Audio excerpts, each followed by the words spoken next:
Fredrik. I'm Nicholas Hedin. I'm the CEO of Centiro. Du gillar inte kortsiktiga lösningar? We're cloud-based software for transportation management and logistics. God morgon. God morgon. Har vi matchande skjortor idag? We intend to be a serious player in this market.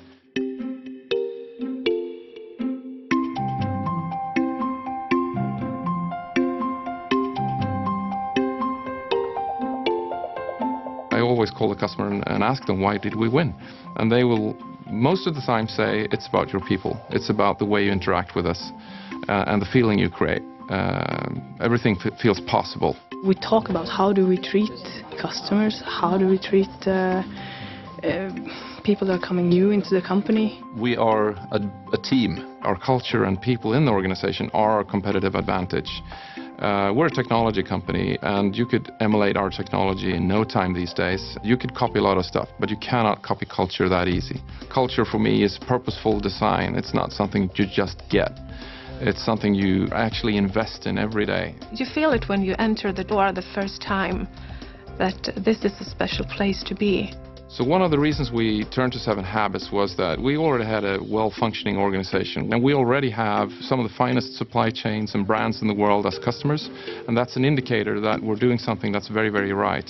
But what is coming for us now is scale, is scaling up. When you look at 7 Habits, you find that this was a framework that could create a language for us that enabled us to scale. You could cut out a lot of the unnecessary interactions in daily work by having a common language, how you prioritize and how you interact and the way you interact with others. We decided to have the workshop for 3 days outside the building. During those days, the participants got to know each other very well in a deeper level than they do at work. It was so much more than just education. It was more of an experience. I know that even if I can't solve things directly, I have the tools to be able to solve them in a while.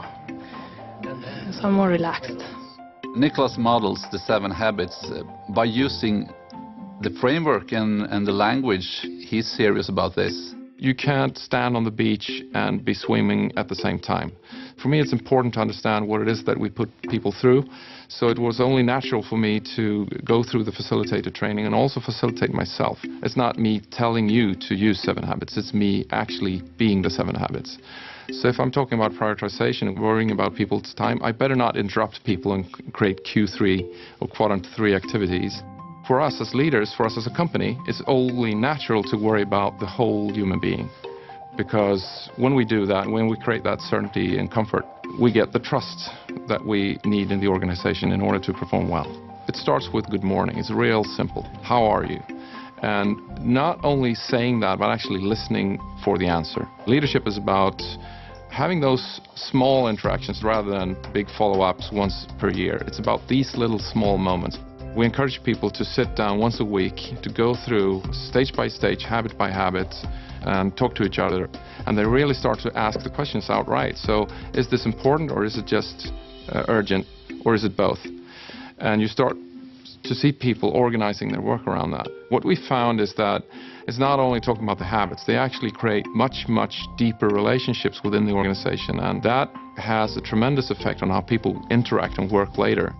When we look at the results we get from 7 Habits, one of the things that come away from it, first and foremost, is the feeling from the employees that we invest in them. Whatever investment you make in the long run with people will make a difference.